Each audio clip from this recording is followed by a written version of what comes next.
Hi everyone, I'm Dr. Funke Apolabi Brown, the founder of Restful Sleep MD. So today I'm going to be talking about how we limit bedtime struggles.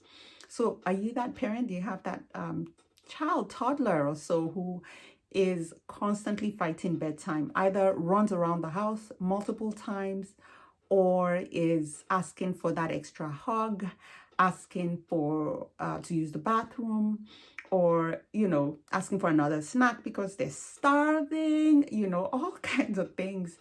Does that sound familiar to you? If it does, then definitely you want to stick around. So we have a term we call bedtime resistance, and essentially it's a type of sleeping difficulty that we see in children, typically around age 2 to about 8 years of age, where children are fighting bedtime. They are literally fighting bedtime and unfortunately fighting you, and they're really struggling with being put to bed. And so this may come as a lot of crying, and crying for both both parties, both the parent and the child who's trying to really just push those limits. It could be that they are asking for another hug or another glass of milk or water, they're thirsty, or they're yelling or crying, and they just really seem very riled up at bedtime, which is the opposite of what you want, right? For bed, you want things to go calmly and head in the bedroom. And so what this ends up causing is increased stress for the parents, increased anxiety, because you've had a long day.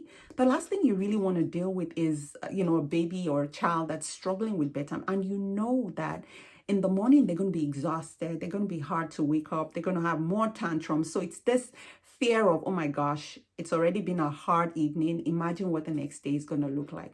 So it's definitely something that we want to address. Again, age 2 to 8 is about when you start to see that. And so what are some ways to identify or to, deal with these bedtime struggles? The first thing is to check your own response. I think that's really key, because our children feed off of the energy that we dissipate. So if you're already showing a lot of frustration, you're angry, you're yelling yourself because you're just really at your wit's end, it's really trying to reel it in for you and for your child, because one thing they want is any type of response from you. So either it's a positive response or negative response, it's still a response. And so they're feeding off of that energy. So don't give them that luxury. So just kind of reel it in. You may need to engage a partner or someone else to take over if you feel you're so stressed out. You may need to step away for a few moments just to calm down and regroup and recollect yourself. So that way you're avoiding any kind of reinforcing behavior. Try to avoid losing your temper, although I can tell you I've been there and it could be very, very testy. So that's the first thing. The next I would say is making sure there is no medical or psychological or mental issue. Some children may have anxiety, which you may see manifestations even during the day. And so that it may be the anxiety that's really pushing them to have these behaviors. And so really making sure that that's not an issue, that they're not in pain, or other medical problems that could be, impairing their ability to really settle down. And so those are things you want to make sure as well. Number 3 is, as hard as it may be, maintaining a consistent bedtime routine and a good consistent sleep schedule. That's going to vary because you already have a child who's struggling at bedtime and may be pushing back bedtime till, maybe for instance, they're supposed to be in bed by 7:30. Now it's 8:30 or 9:30 even, and you're still having a hard time. I would say being as consistent as possible, having a routine that is calming and relaxing for them.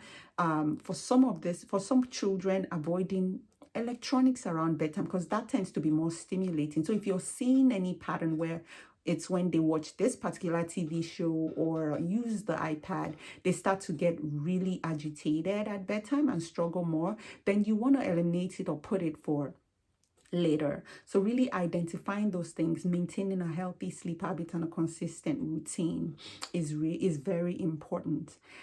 Then The next one I would say is praise positive behavior and ignore negative behavior. Okay, so remember I said you really want to watch your response. So if you're seeing that every time once they have these behaviors where they're running or screaming or yelling or running around the house, if you're yelling in response, that's really going to feed into that habit loop.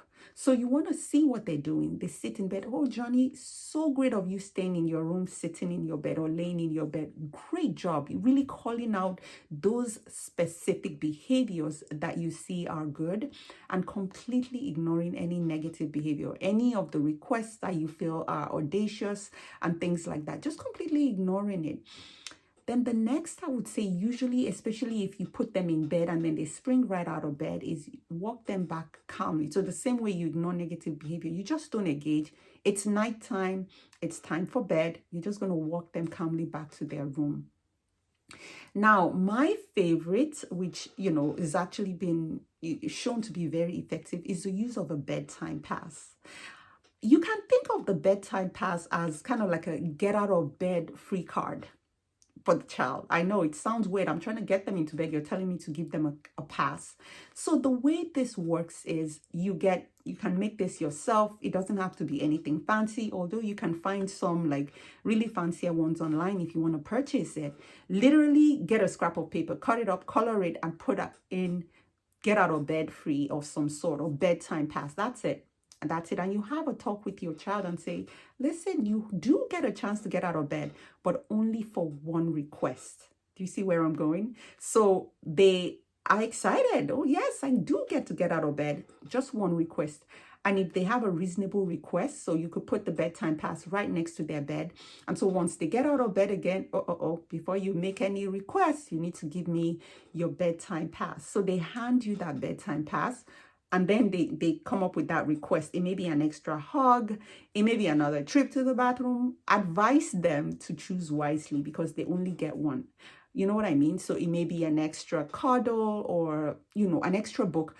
Do indulge them for that one request, as long as it's reasonable. Of course, if they want like candy or something, that may not be appropriate.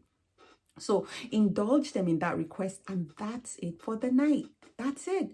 So if they come up and say, well, I want another, I'm sorry, unfortunately, you don't have any more bedtime passes. So then no more requests. And exactly with the same, no, very calmly, very intentionally, there are no more requests. Tomorrow you get another bedtime pass. It's one bedtime pass per night. Or if you want to do two, whatever it is, agree on that way ahead of time. And so that way, if you now start to get the negative behaviors, okay, we're back to it's nighttime. Ignore negative behavior and just walk them back to their room.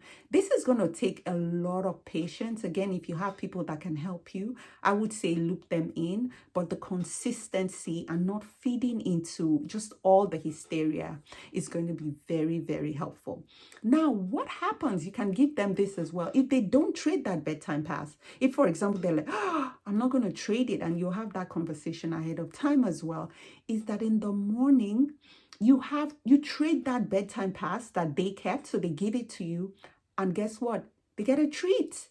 They get a treat. So make it as, close to when they wake up as possible, so that they can get that instant gratification to say, good job, Johnny. Look, you didn't use your bedtime pass. Guess what? We're going to trade it in for a treat. And this treat has to be literally a small ticket item. You don't want it to be too much. You can either go to the dollar store and just get a couple of things in a goodie bag and have them choose, or it could be an extra story at bedtime. It could be you get to pick the type of cereal you want today. It could be you get to make breakfast with mommy today. It has to be something small, but something that they can easily enjoy as soon as possible. So that's really the way the bedtime pass works. Again, you can look it up online. You could find one online, or you just make one for yourself. Now, the last one, I would say, if you've really tried all these methods and you're still having an issue, is what we call it the bedtime fading.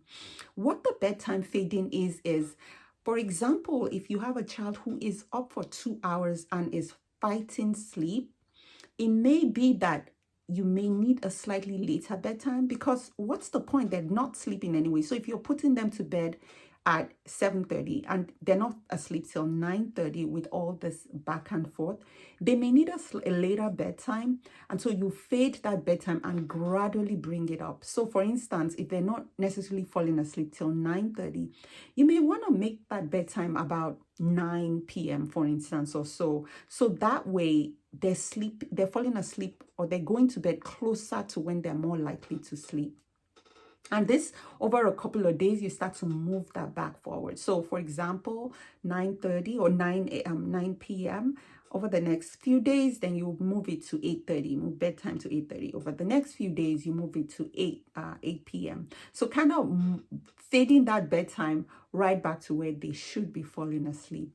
Now, the thing about bedtime fading that you have to be conscious of is they may seem to be more tired in the morning, so you may give them a little extra time to sleep, but be very cautious about that, because you don't want them to lose their sleep drive either. Another thing I should mention also, if you have a child who's having a hard time falling asleep, if they're taking a lot of naps during the day, it may be time to start to talk about backing off on naps, as well, as that may also be contributing to why they're not falling asleep soon. So these are ways to handle those bedtime struggles. In my subsequent videos, I'll definitely talk about other strategies depending on what's going on. Sometimes it's true fears that children have. And in that case, we'll talk about how you address those fears. Is it the monsters or the nightmares and things like that? So we'll talk about that next time. But I hope this has been helpful. And if it has, I would love it if you share this video, comment on it, like, and definitely subscribe to my YouTube channel so that when new content comes up, you'll be the first to know.